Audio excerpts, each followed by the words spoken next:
You are listening to Overwatch League Network, the podcast with Deadeye on all the latest Overwatch League news and information. The show with Tactical Visor on all of the statistics and analysis. Here are your hosts, Booger and Tanura.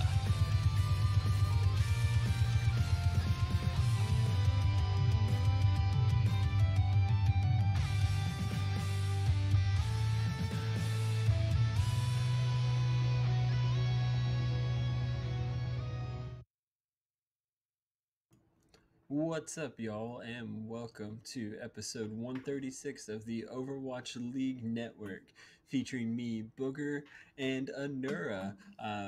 Before we get into Overwatch League talk, Anura, how's your week been? I ain't talked to you since last show. How's it been going?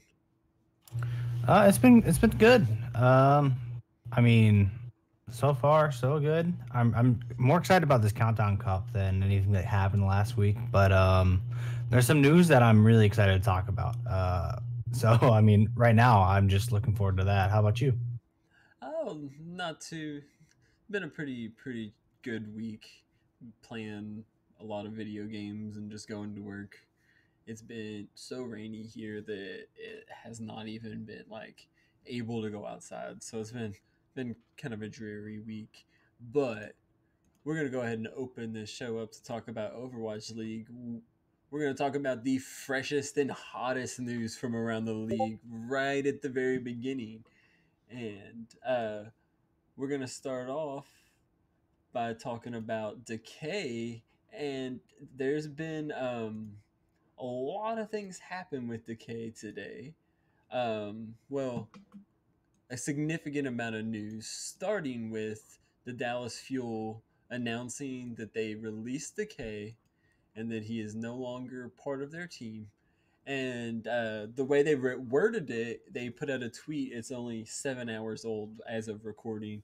So earlier this morning, and they said, "We have granted the request of Decay to release him from his contract prior to the end of the 2020 Overwatch League season.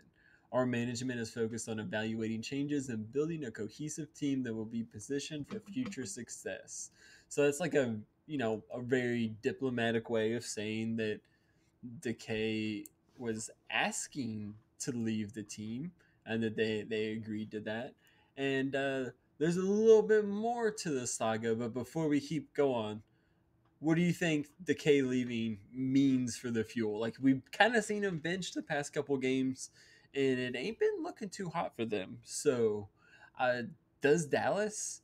Is this now like a good game? Let's see what happens next season kind of thing for Dallas? Or you think that they still got hope with the Oni God Doha duo? So I mean, it really depends on where you're gonna look. I think Onegod's a good player. I think he can actually you could build around him. Right now, I don't know though. It's a weird spot that they're in right now with the team.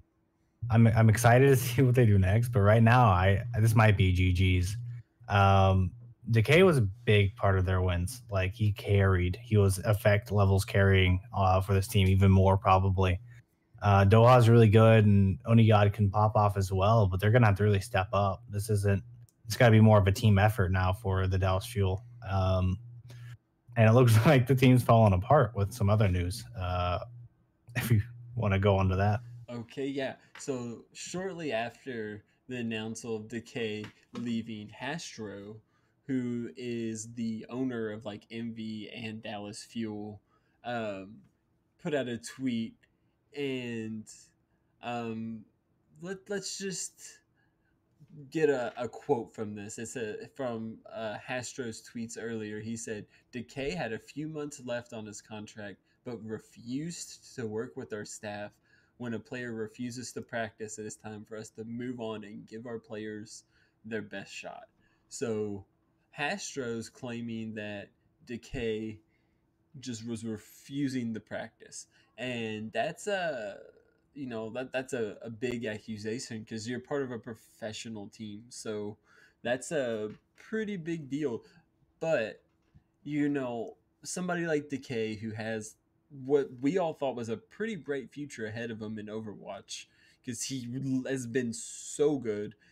I mean, this year he's been on Dallas and really when some of the games they won from a Decay carry.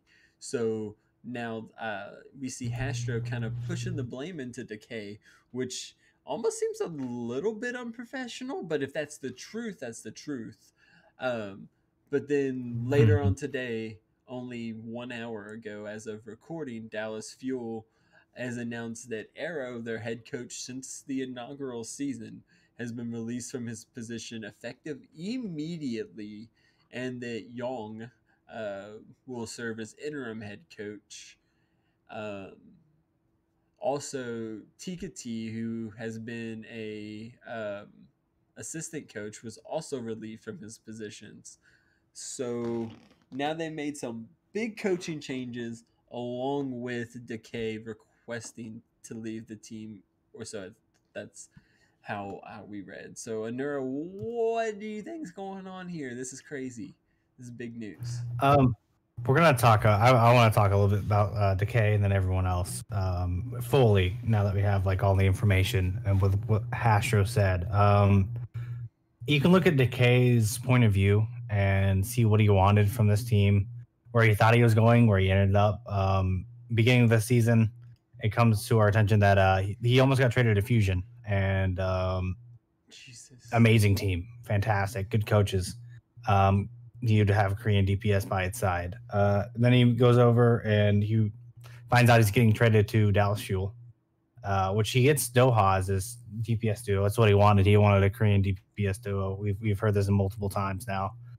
And then flash forward to later on where his Korean support gets traded out for Paintbrush, and they sign Onigod. And you've got to wonder. Now, this could be like Onigod could have been signed because Decay wasn't participating. I don't know. We don't know anything about that, but overall, I feel like Decay was like, "This is my team," and you're just throwing these wrenches in it. And maybe that just was like the final straw for him. Maybe he's like in Valorant. We don't know fully, but either way, you lost your star player. This is Dallas Fuel's fault. Like you've lost him. I know he probably was a pain, but you definitely just like ended up losing one of the best players in the league, just because you couldn't give him what he wanted. Which I'm not gonna hit too hard on Fuel or anyone else. And we can move on to the coaches now. I mean, Arrows had, I don't even know how many chances, 2 World Cup chances and what 2.5 years on Dallas Fuel to get this thing right, and he has not shown anything as of yet. I'm not saying he's a bad coach. He could just had a bad year. This is just not the best org for him. But it's not looking good. It really it's not the best resume. The World Cup win looks great until you look at his like assistant coaches. I can't remember his assistant coaches, but he was stacked. Like he basically 3 head coaches on one team. I'm sure he was a big part of the decision making, but he had 2 great minds behind him as well. And Tickety, I haven't seen much good from him, but like that just who knows. I'm not trying to flame these coaches too much, but it was you could see it coming. It was in the stars. You know, you're like, I called it. I was like, yeah, if Dallas Fuel sucks halfway through the season, they should fire him and try to find someone else. And that's what they did. It's what you do for organization. It's what they need to do. So good for them. Good for Dallas. Hopefully this is the change they need, and they don't just fall back in the same thing of getting a coach that probably won't do enough for them and signing players to like 3-year contracts that they don't need. But we'll see. We'll have to see. Yeah, it seems like Arrows definitely had like teams that should have had the potential to be like heavy hitter teams, and every season we've just seen Dallas kind of falling pretty flat, and it just doesn't make sense. Like with the players that they have and that they have had, it's just like I don't understand why they haven't been performing so much better. Like it's really been kind of rough. I don't know. Being a Fuel fan probably is just as tough as being an Outlaws fan for real, because it just seems like Dallas we even talked about at the beginning of the season that Dallas could be like a dark horse, super strong team with Decay on it. But here we are, and that did not happen. And now they don't got Decay. So this is pretty crazy. And, it's good to see. I don't know. I'm curious if in the coming days we're going to get just a little bit more information, maybe coming from somewhere where we can hear a little bit more inside scoop, because this is all still pretty fresh. Um, but do you got anything else to talk about with the fuel, or do you want to go on? Because we had another notable player leave the league this week. Yeah, I always want to talk about the difference between Fuel and Outlaws, and it's about, I'd say, $1 million, $2 million of budget between the players. Dallas Fuel has money, bucos and bucos, and Outlaws literally season 2 they barely had anything to slide by. Um, they should be a top team. There's no excuse. With the amount of money they put into this league, they should be the top team. They're easily probably the most marketable, other than maybe Fusion, but I mean they do a good job with marketing. So hopefully they can bring that together for next season. I wouldn't be too. This should be a good sign for most Dallas Fuel fans. Although losing to K sucks, it should be like a good like, hey, maybe we can actually change and do something for next season. Yeah. I guess hopefully we'll see the fuel come in revitalized for next season, because I don't think any of us are putting them very deep into our predictions for the Countdown Cup or the final playoffs. I don't see anybody predicting Dallas going far. But uh, speaking of departures, we had a longtime Overwatch League player leave the league on much better terms than Decay, and that has been Raucus, who has been an inaugural member of the Houston Outlaws since season 1. He's been there. He's been on the Outlaws, and I've been a big fan. I know there's quite a few other people. We've seen this year him start to split time with Repel, so he really hasn't been playing as much, and uh, I really do think that Raucus is just all around seems like a cool dude. So I hate to see him leave the Overwatch League. When he decided to retire, he possibly put out the longest Overwatch retirement tweet longer that I have ever seen, like addressing all kinds of people. And he really talked about how important it was for him to have been on a World Cup team that won, because he was on World Cup. Raucus was on the World Cup team 3 years in a row, and they didn't win till the third year. And we all know about the history of South Korea versus USA in the World Cup. That has been heated rivalry since it started, and I think at one point in the twit longer, Raucus also said that if it wasn't for that win, that he probably would not be leaving Overwatch. So a lot of the speculation and rumors is he's gonna start playing Valorant. We've heard rumors that he could be going to FaZe, which is a team that actually has quite a few former Overwatch League players on it, including Corey and Zachary. So, um, yeah, I'm very interested to see what Raucus is going to do next. And, you know, I think the Outlaws are going to be in a decent spot without him. We've seen him split in time with Repel, and Repel's kind of took it over, and they seem relatively interchangeable as far as play skill goes. So Anura, you sad to see Raucus leave, or you probably don't? You ain't an Outlaws fan. You don't really care as much, right? Whoa. This dude is resilient. The definition of resilient. This dude, first of all, he's gotten the most hate out of I think any outlaw I've ever seen, and he still goes in every day. And he got starting spot over a lot of people. I mean, Repel is no joke. He's pretty good. And the fact that he had a starting spot for a while, or even like switching positions where they didn't know who's going to go in, that's super impressive. Not to mention the World Cup hate that he's gotten for getting in the starting position. He's good. He had a few flaws, but other than that, the thing is, I think he's gonna be a lot happier in Valorant. It's not like so. I think he can actually like start carrying and showing his weight for for anything. I'm excited to see what he can do at Valorant. For definitely phase. I think he's going the phase like 100%. Which I mean, if you're an Overwatch League fan and you watch Valorant esports, if you're not rooting for FaZe and Sentinels, I don't know what you're doing. Like those are Yup. too big. Like it's like how do you not like they got Zoms and Sinatra on one end, and you have Corey and Zach on the other. I mean they're looking like insane teams too. They're looking like top performers. So good luck, Raucus. I mean, dude, I'm excited for him. He seems like he's excited too, which is massive. Outlaws didn't really need him. They got Repel.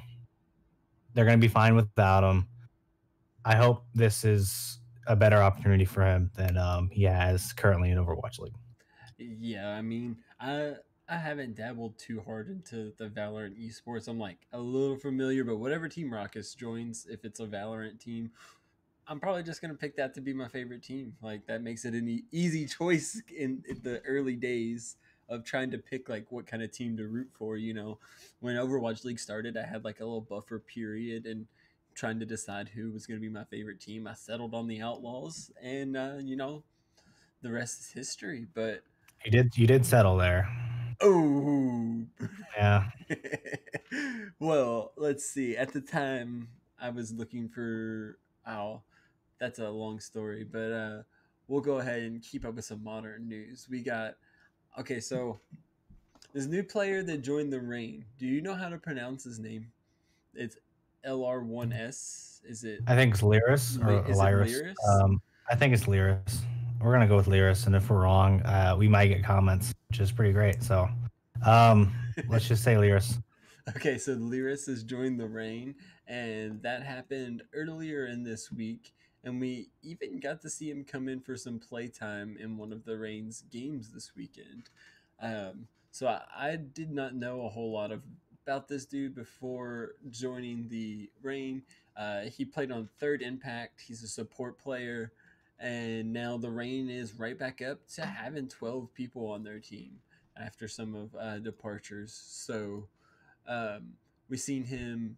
He seems like he likes to play Zen. That's one of his main characters, and I guess he's kind of sort of slotting into where Kodak retired to become a coach. They're just kind of filling the Kodak role, I guess.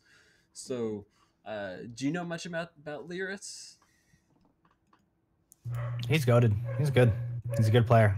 It's a great pickup for Atlanta. I mean, he's probably the best contenders flex support on the market, and they just yoinked him up. At least on NA, I think he's the best NA contenders flex support. I mean, it's probably the best signing you could get right now for midseason, and I mean, this guy could definitely become the starter that you needed. He reminds me of a lot of Fielder in a way, where like this could really change Atlanta Reign, and I'm excited to see this because I think Atlanta is just a few steps away from being really good. And I don't know if it's a coaching problem or if it's a player problem, but right now they've got the players. So we'll see what happens next. I mean, they just added Saucy, and then now they're adding Lyris. So it's going to be interesting. I'm excited to see what he can do next. For sure. Yeah, definitely seems like the Reign is they have huge potential, and I don't think that they've really lived up to it just yet. But one of the things about the Reign is in this position, they already have Dogman. And Dogman's kind of like, wouldn't you call Dogman like the face of the Reign? Like he is, like their public facing player. He's very popular. He is Mm-hmm. very public. Talks a lot on on social media. He does a lot of streams, stuff like that.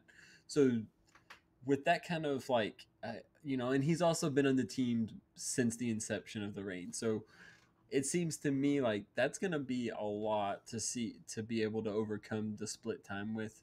So I don't know how much we're going to see him, and like this past weekend they put him in for like one map, and I don't know if it was like a hey check out our new players because they put Saucy in too, and like it was a game that they were gonna win. So I don't know if this is gonna be someone we're gonna see a lot, or if this is one of those things like Atlanta tries to keep 12 players on their team, and I think that's because they can practice against themselves, and Yep, that's why they do it. that's definitely it's a huge benefit. So I don't know if maybe this is going to be someone we're going to see on the stage a lot, or if it's going to be one of the practice partners that really pushes the rest of the reign forward.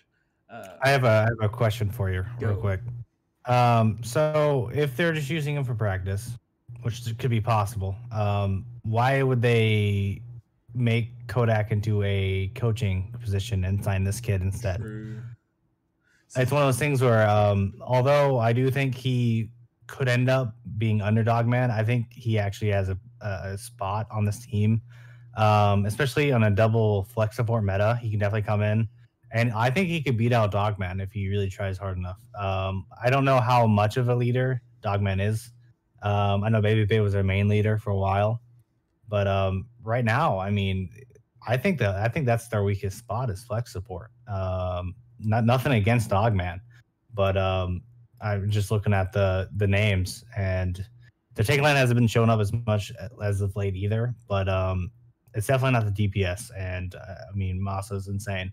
So I think this is a chance to upgrade, if not like give Dogman some real heat in that position to really make him come up to his potential that they need him to be right now.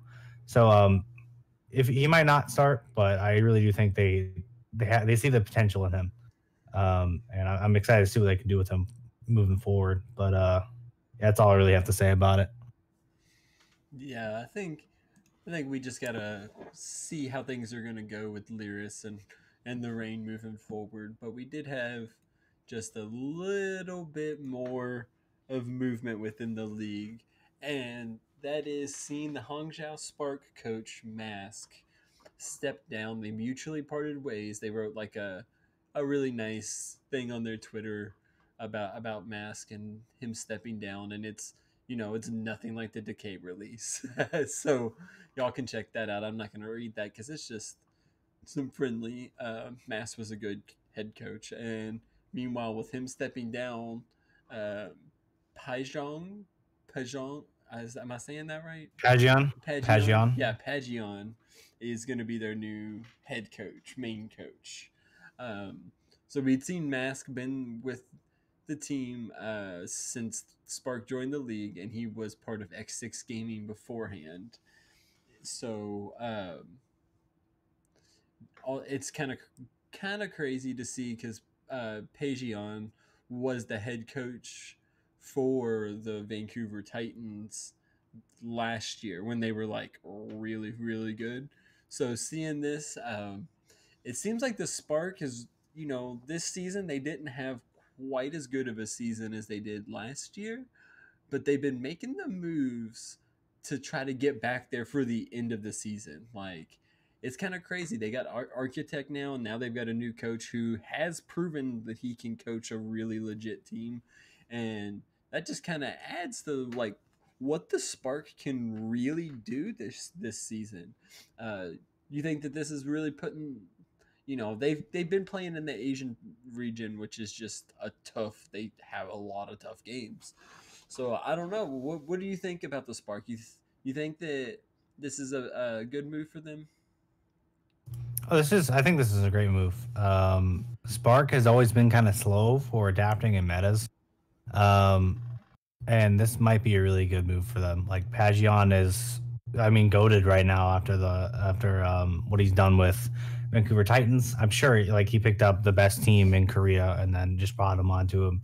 But he did develop a really good goats team, and honestly, after that, they also did really well in the double shield meta for the playoffs. So it's one of those things where, yeah, sure, Mask did not do that bad, like that poorly, but maybe Mask is tired, and Pagion can easily step up as the head coach and maybe do a better job with some of these players. I mean, they've been upgrading both their players and now coaching staff to at least changing from where they're at. and all they need is that second place spot, which it is very, very competitive in Asian region. But that second spot is really open. It's like whoever doesn't face Shanghai the most will probably get there, you know? So who knows? Their biggest hurdle right now, I think, is charge. Um, and as long as they can pass that, I think they're fine. Maybe New York as well. But this is a good move. I think it's going to be really good going into late season and now basically playoffs. So we'll have to see the results during the was it Countdown Cup. But right now, I think I like it. For sure. And, this also puts the Spark in a really great spot for next year because they have a really talented coach to be working with them through the off season, so that they're going to have, his input for what the team's going to look like next year. So I think that this is just huge for the Spark. Like, what better coach could you really have got, like, for real? But, we've been talking about some of the movement around the league for a minute, and you wanted to talk to the audience about this new Pharah skin. Am I right? Awooga, am I right? I just want to say this forest skin's fire. I was bonking my head multiple times and slamming the desk and whistling like 3 times. You know, like the whole thing about it. That's all I really want to say. That this forest skin's fire. Like you guys gotta check it out. Um, yeah, I mean, there's not much else to say. You go check it out, buy it when it's available. You got to show Forest some love. You didn't Everyone's even, talking about Mercy all the time. you didn't even say it's a lifeguard skin. So I wanted them to check it out. Yeah, oh yeah, okay. it's a good skin. Yeah, they got to check it out for themselves. See, Yeah, I'm not much of a Pharah player, and I think the one that I like to use the best is the ice. It reminds me of Mr. Freeze from Batman. So that's my go-to Pharah skin. I don't know if this tops it for me, but I know you definitely voiced that you're uh-huh. quite a fan. So I'm about to be a Far player, guys. Just for the future references, this but might be my Far main okay, switch. but if you really enjoy the way the skin looks, if you play Pharah, you're gonna be first person. You're never gonna see it.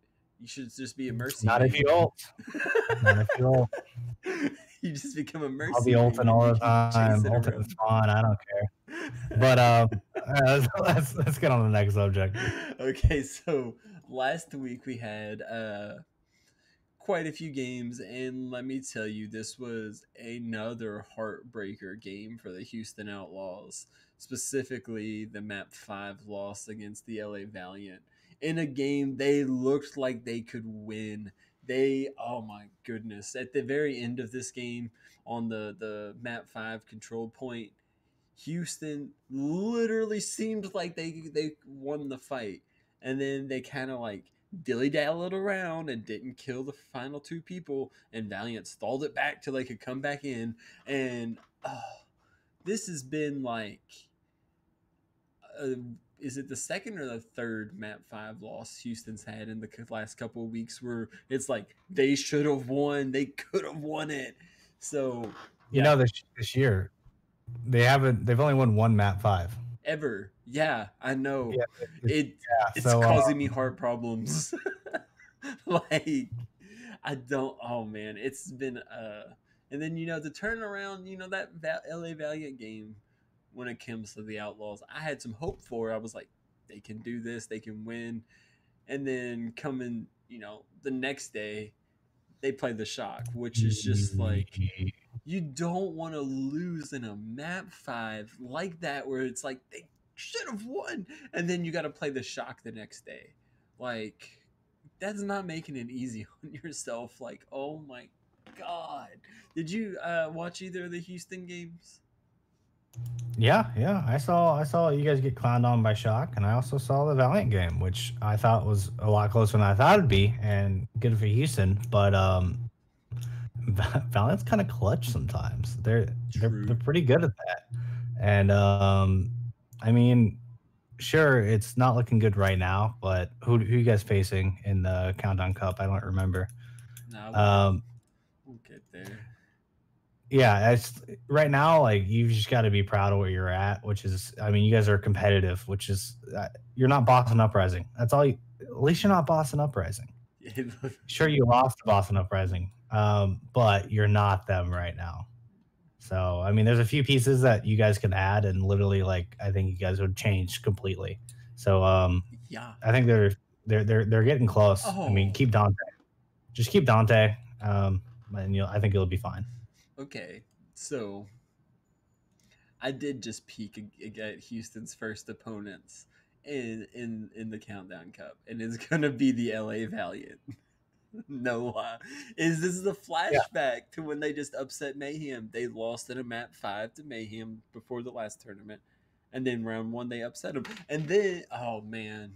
Yeah, history's repeating itself.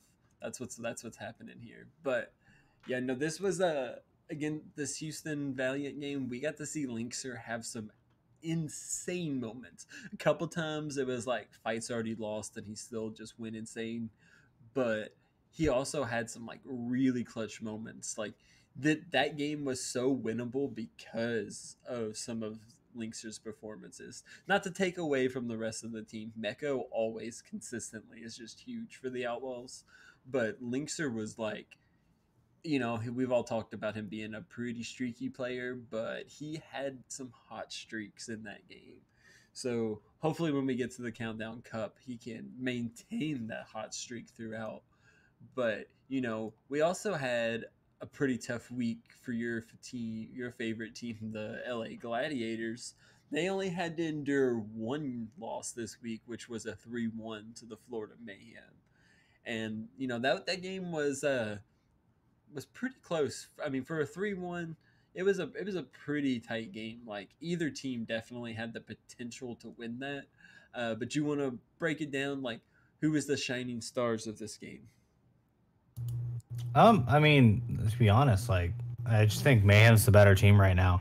You can't really deny that. I think they're looking really good in this meta as well. I mean, as soon as I saw Hanamura, I was like, what are you gonna do? Glads on Hanamura is just not a thing. Like they don't exist. But it was pretty close on that map. I think a few changes and it could be a different game. But I mean, that's been Glads all season. So just try to fix your mistakes and move on. And Mayhem, keep going. This could be another far run for them. I really do think they've looked really good.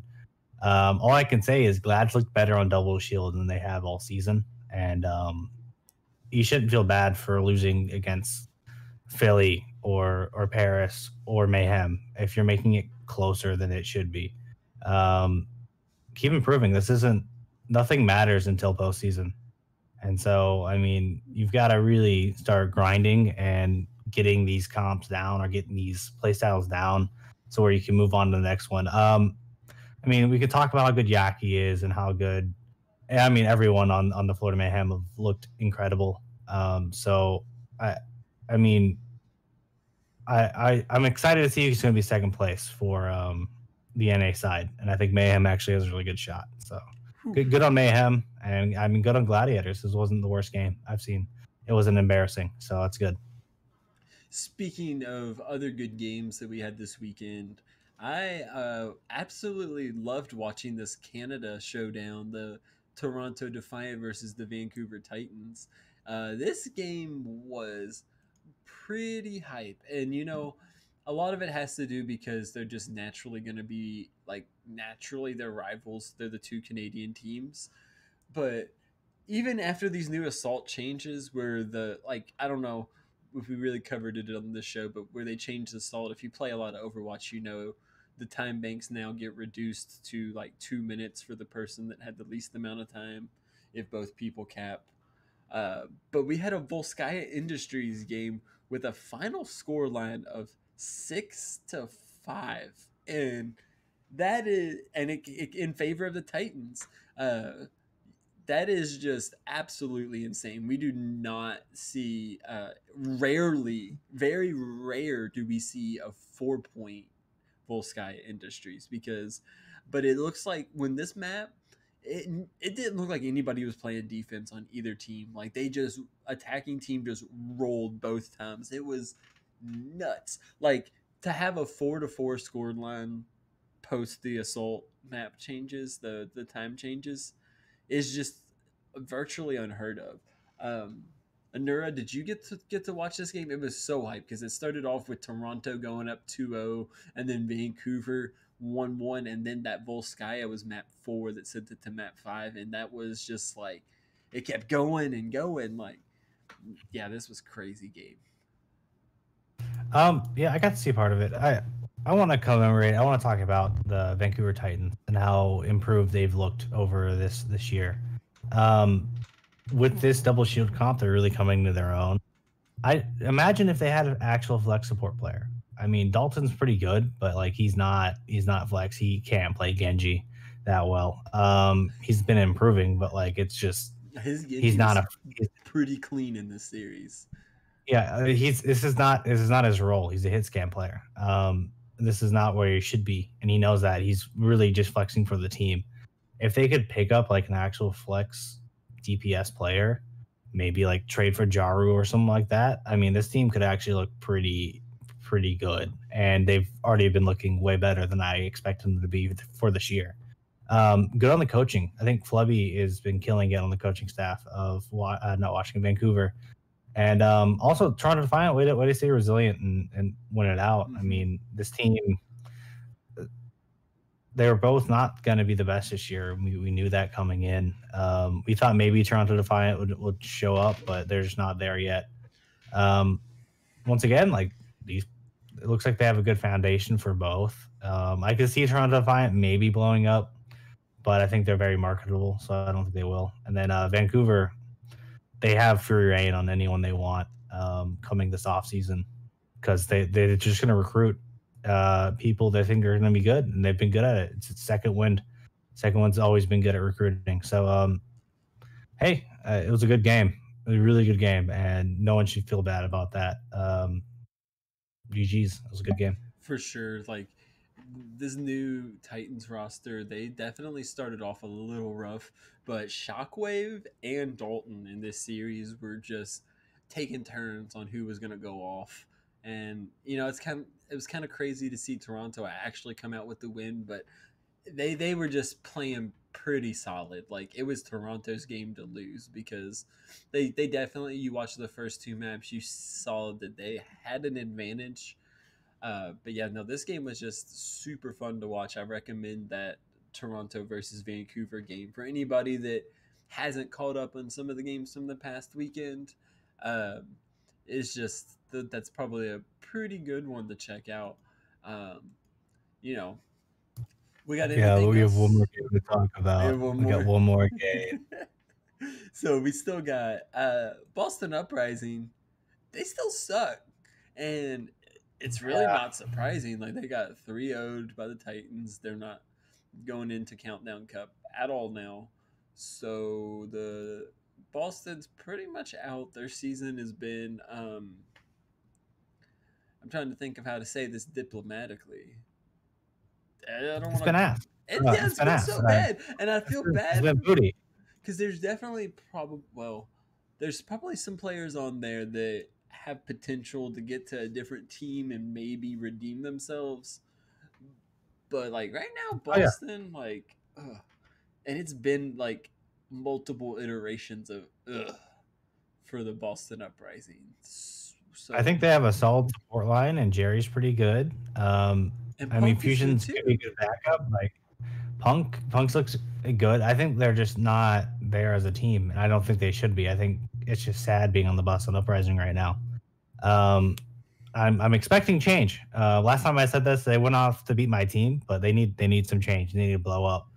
They need to completely change what they're trying to do, or get a new system for it, or get new people doing it. I wanted them to pick up Second Wind. I think Second Wind does it better. They've been doing it better, picking up these low talent and making them into stars.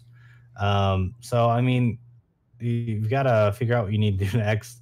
I mean, you've got two teams that just came out of nowhere and doing it better than you, with both Vancouver Titans and Los Angeles Valiant picking up these nobody low money players and making them into stars. You got to realize that what you're doing right now is just not working because of you and not because of the system itself. and you've got to change what you're doing. But good job, Vancouver, like 3-0ing again. I think this is their third 3-0. So when they find a team that they can beat, they beat them bad. So good for them. Yeah. Yeah, that's gonna bring us right into our preview for the Countdown Cup, and I want to start with the Asian division because those games happen first. Let's talk about them first, and we have some craziness going on. We had the Shanghai Dragons coming in at a 1 seed, and then the number 2 seed is the Chengdu Hunters. The Hunters are seed 2. So Hunters have not had the most successful season so far this year, and this would just seems to be it seemed to be their meta. They came out with some wins that, you know, by all accounts were upsets. So getting to see the Hunters go in a favorable position. What is their record right now? I'm gonna look it up real quick. The Hunters are a 7-14 team, and I think 3 of their wins have come in the past 2 weeks.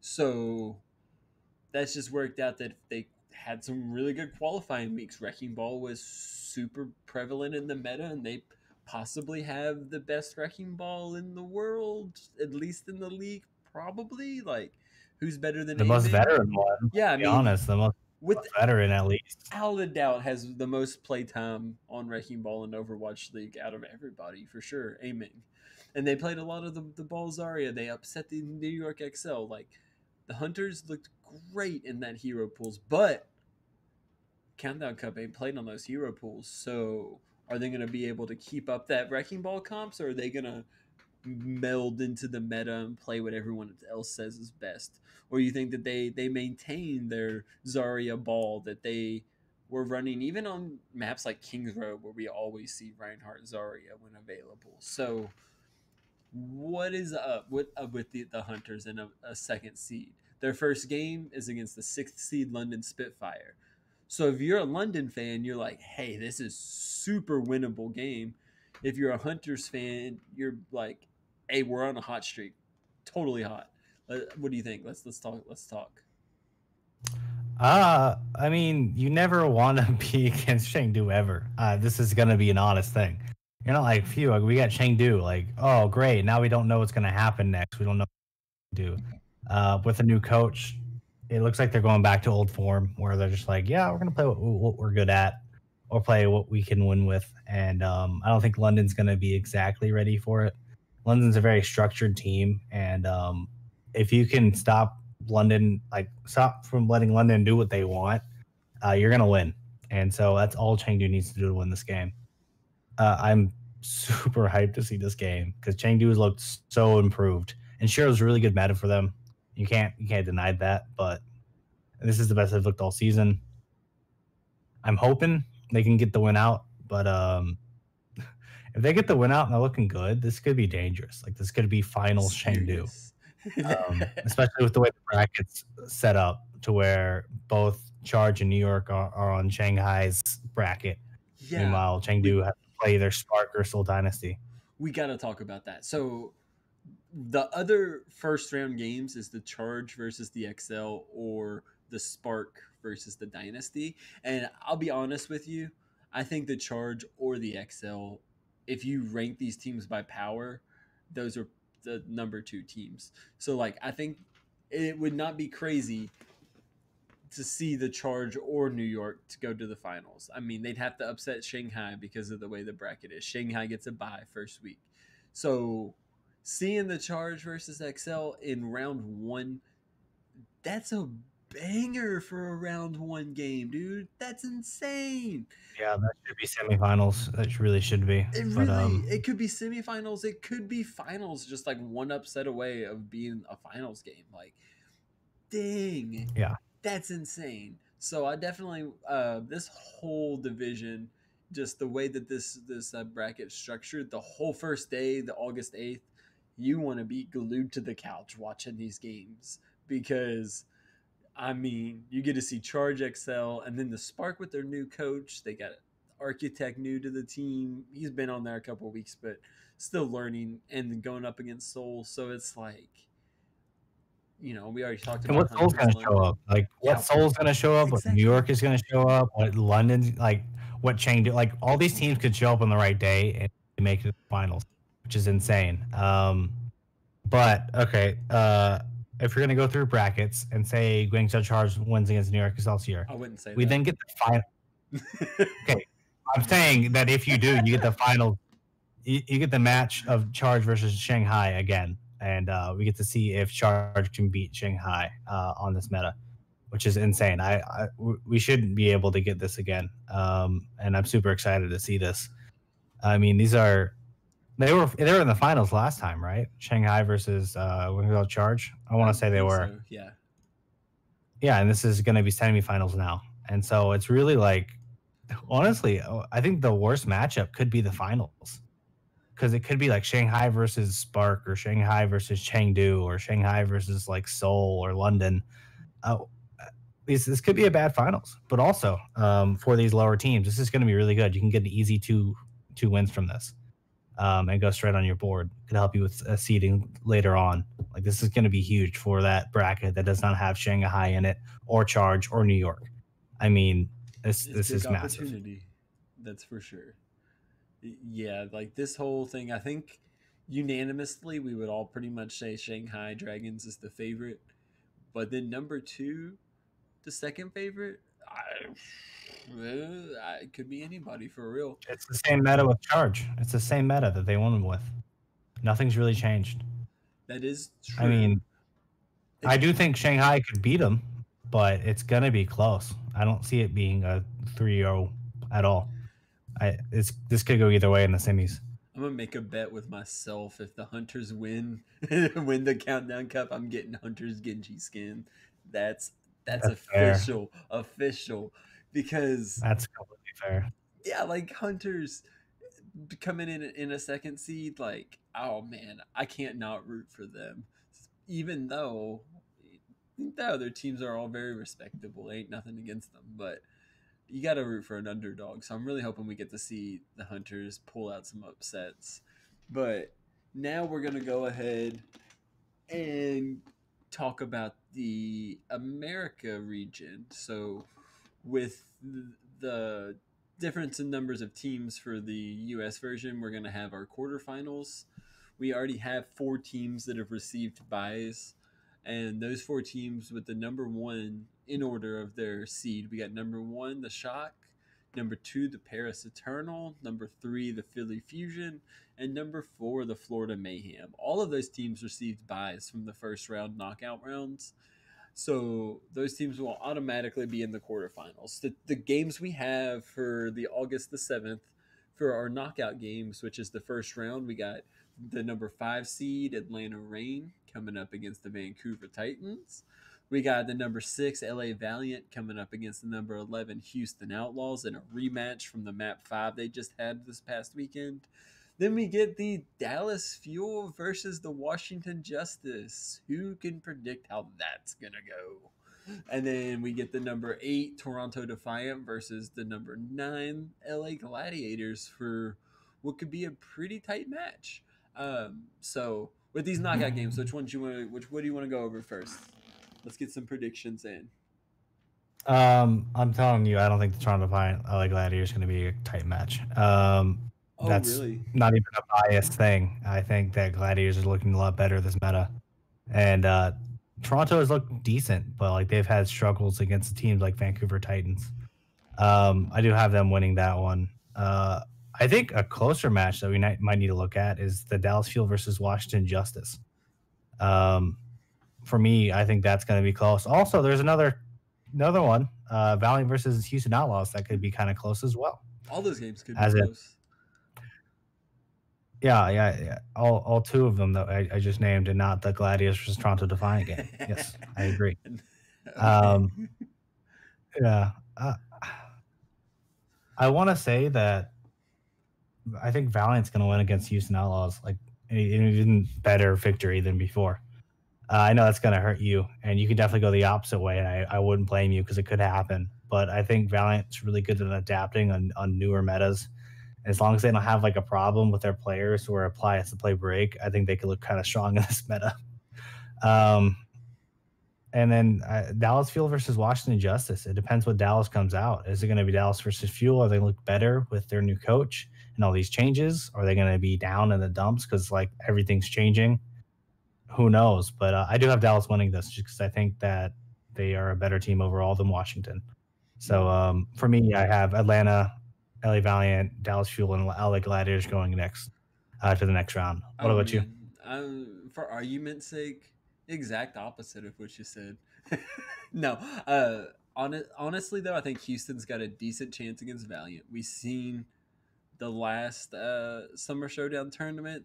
They had that 2-5 or 2-3 in a map 5 against Mayhem, and then the next week came back and beat them. This is like history repeating itself. We're gonna see the Outlaws beat the Valiant, and that's a clinch. Take it to the bank. But also, I do think that it wouldn't be that crazy to see Washington Justice beat the Dallas Fuel. Washington's been looking I don't think that's a little yeah. bit better, but Dallas has looked rough and been looking rougher. And we know Washington, they get when Tuba can get on Genji as long until the nerfs come in and everybody's playing Genji.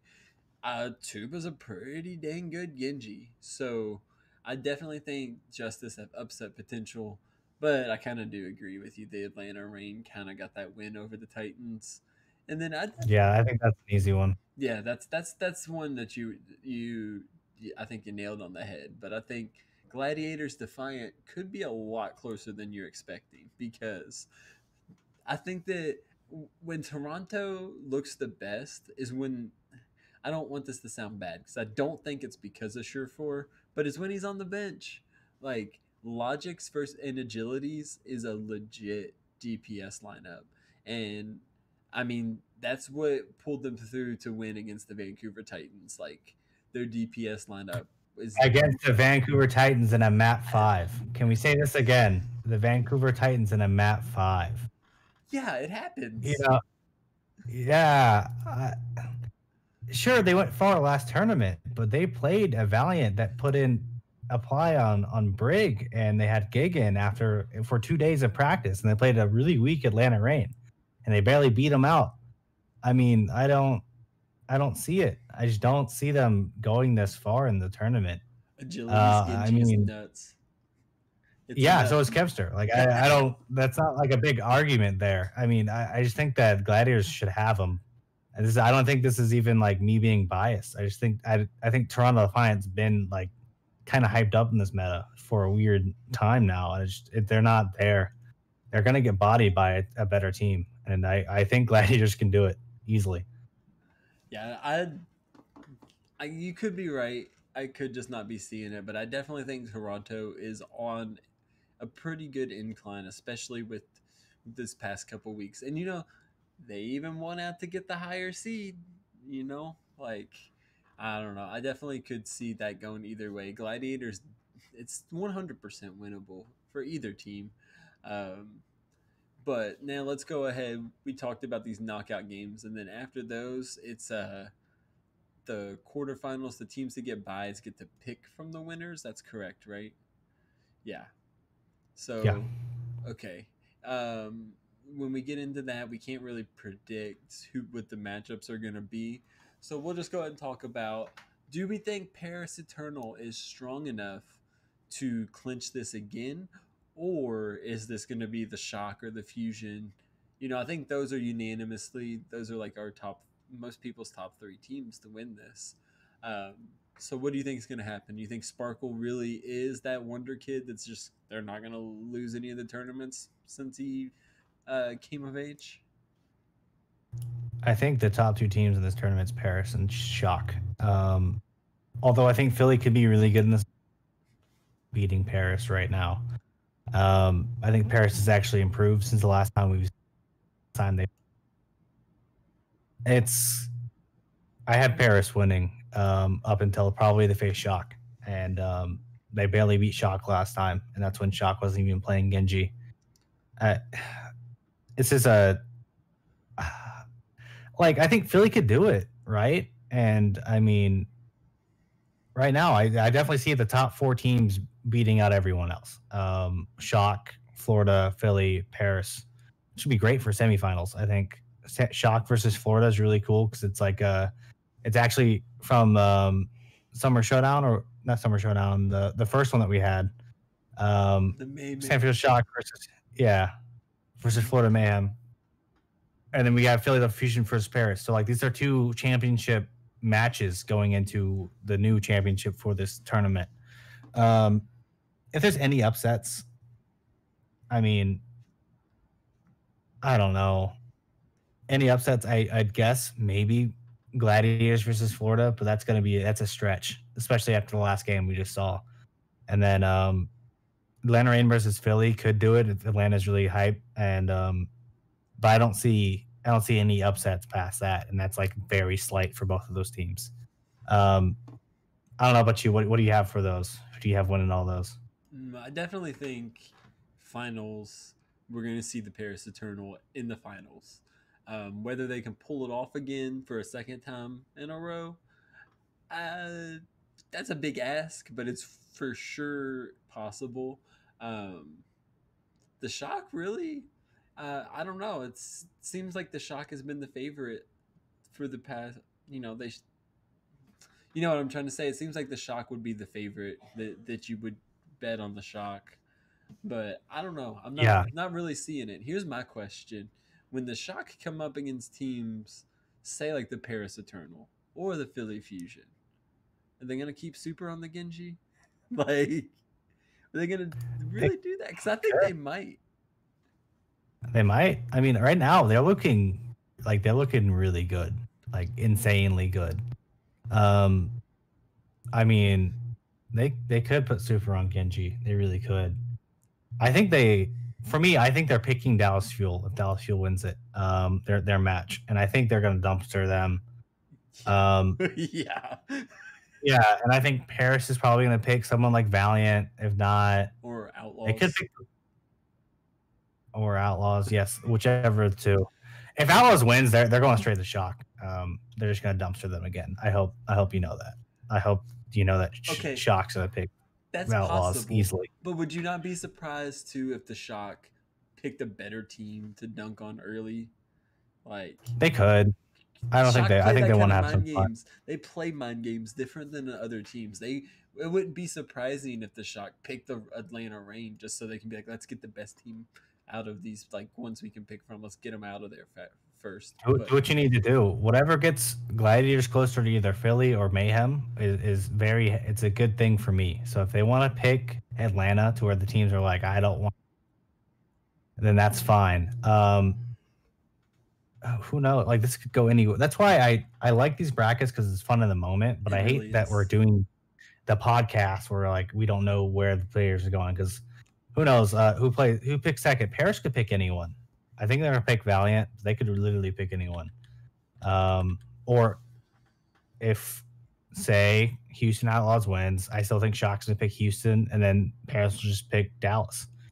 But I feel like easily the two most difficult teams going into this is probably going to be Gladiators versus or Atlanta. So I think those are going to be the last two picked, and Dallas and Valiant are just going to be whichever Shock or Paris want.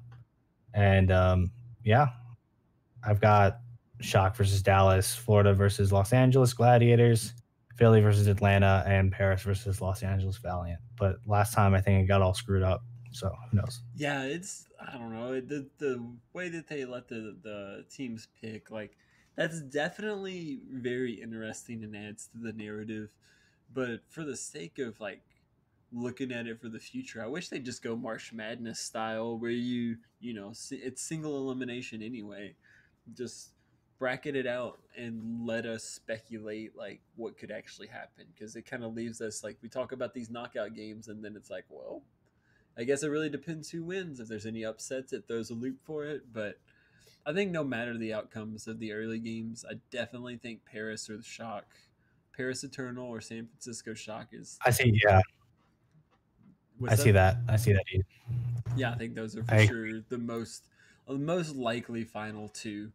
But the most likely isn't always what happens. So make sure you tune in and watch some of this Countdown Cup this weekend. to get the full picture of what's going to happen. But I think that pretty much comes to the conclusion of all the Overwatch League stuff we want to talk about tonight. Am I right, Anura? Yeah, totally. Yeah. Sorry, I couldn't get stuff. I couldn't get my. I was on mute. No, you're fine. But honestly, I'm excited to see the Asian games because that honestly, I have no idea. Mhm. That bottom bracket is insane. I'm just really hoping I see Chengdu in that finals. Oh my I'm god. just praying. I'm hoping and praying, but let's hope for the best, dude. That Asian games, one's gonna be like just teams clobbering each other, like just top teams just hitting and hitting and hitting, and the bottom is gonna be like, yeah, I can probably make it to the finals if I do well. It's like, it's gonna be crazy. But yeah, I think that's all I really have to say. I'm excited for Asian. I'm excited to see what's gonna happen in NA, but I really just think it's gonna be Paris versus Shock. Unless someone upsets. Let's hope for an upset. Actually, I want one. Oh, I Let's love do it. rooting for the underdog. Except to me, even though they're a 2 seed, any games the Hunters win are upsets right now. So, full support rooting for the Hunters and the Outlaws because I like to disappoint myself. Why not? So, we're going to go ahead and close the show out. If you want to leave a review, be sure to head over to your favorite podcatcher and leave a review. We're always looking for new ways to improve the show. Just let us know what you think about it. We might even read it on the air. Nura, you want to tell everybody about OW Recall? Yes, I think we are revamping it or we're doing something with it, but you can find additional that lists the episodes released within the last week. For more information, follow OW Recall at Twitter at OW Recall. And also, if you'd like to show some additional support to our network of Overwatch shows, consider pledging via Patreon. Tier start at just $1 a month. More information will be found at www.patreon.com/OWL Network. You too can join the likes for Master and Above Patreons, Daniel Al, Kasha, Agent Life, and 044 in helping our network grow. And Booker, how can they contact the show? If you want to send an email, you can send it to contact@owlnshow.com. We have a website, and it is owlnshow.com. You can find our Twitter at owlnshow.